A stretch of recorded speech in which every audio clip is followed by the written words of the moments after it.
رزق میں برکت کا ایک بہت بڑا ذریعہ شکر ہے۔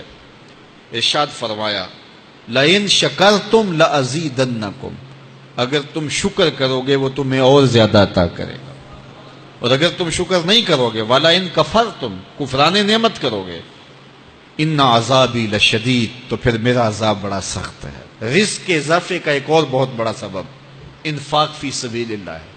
اللہ فرماتا ہے جو تم خرچ کرتے ہو تو جو چیز تم نے نکال دی اس کی جگہ اللہ تمہیں اور عطا کر دیتا ہے۔ بعض اوقات ہمارا یہ ہوتا ہے کہ کوئی آدمی مالی بحران میں آ گیا تو وہ کرتا کیا ہے کہ جو راہ خدا میں دینے کا کھاتا تھا پہلے اسے کلوز کرتا ہے، یہ فلاں مدرسے کو دیتے ہو یہ بھی بند کر دو، یہ مسجد کو دیتے ہو یہ بھی بند کر دو، یہ فلاں غریب کو دیتے ہو یہ بھی بند کرو، حالات ٹائٹ ہو گئے ہیں۔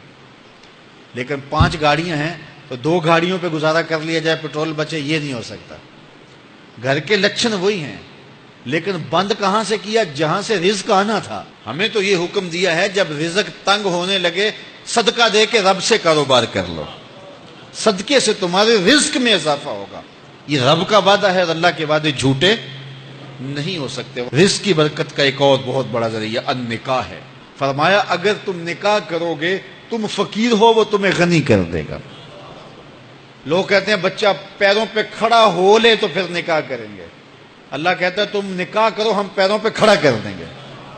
ہمارا فلسفہ اپنا ہے، اس کا حکم اپنا ہے۔ وہ کہتا ہے ابھی تو یہ اپنے لیے نہیں کماتا تو جو آئے گی اس کو کہاں سے کھلائے گا؟ میاں جس نے آنا ہے اس نے اپنا رزق لے کے آنا ہے۔ تو بچوں کی شادیاں کرو، اگر وہ جوان ہو گئے رزق نصیب ہوگا۔ اپنے اہل خانہ کو نماز کے حکم دینے سے رزق بڑھتا ہے، کیونکہ جو صبح کا وقت ہوتا ہے یہ رزق کے بٹنے کا وقت ہوتا ہے، اور جس گھر میں صبح کے وقت لوگ سوئے ہوئے ہوتے ہیں وہاں بے برکتیاں ہوتی ہیں۔ تو طلوع فجر سے لے کر کے طلوع آفتاب تک اپنی اولاد کو، بیوی کو، بچوں کو نہ سونے دیں۔ اس وقت رزق بٹنے کے لمحے ہوتے ہیں۔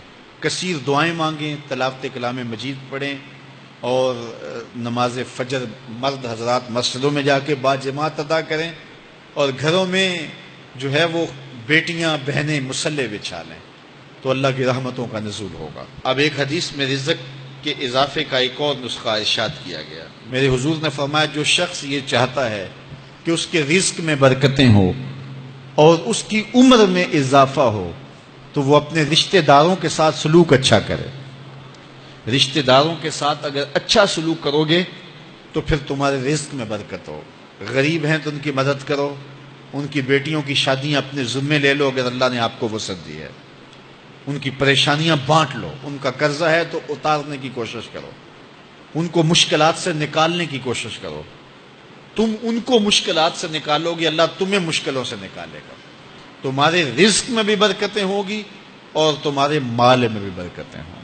فرمایا بہتر صدقہ وہ ہے جو ناراض غریب رشتہ دار کو دیا جائے۔ اگر وہ پھنس گیا ہے، مجبور ہے، ناراض ہے، تو اس کو اگر دیں گے تمہارا نفس اس میں شامل نہیں ہوگا، تو یہ افضل صدقہ ہے جو ہر صورت میں قبول ہی قبول ہے۔ رزق کے اضافے کا ایک اور سبب الاحسان الی الضعفاء، جو کمزور لوگ ہیں ان کے ساتھ اس نے سلوک کرنا۔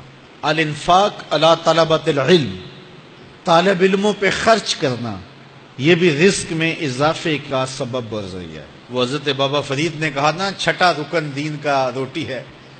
گھر میں کچھ نہ ہو تو پھر نہ نماز اور نہ ہی دیگر امور کی لذت آتی ہے، تو یہ رزق فراواں اور وسیع اور مبارک نصیب کر دے اللہ۔